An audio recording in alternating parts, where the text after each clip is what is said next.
రేపే రథసప్తమండి.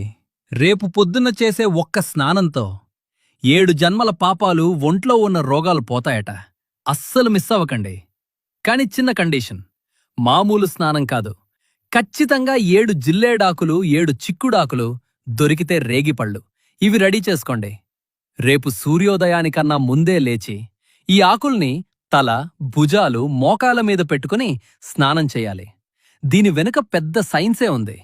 ఈ ఆకులకి సూర్యశక్తిని లాక్కునే పవరుంటుందట.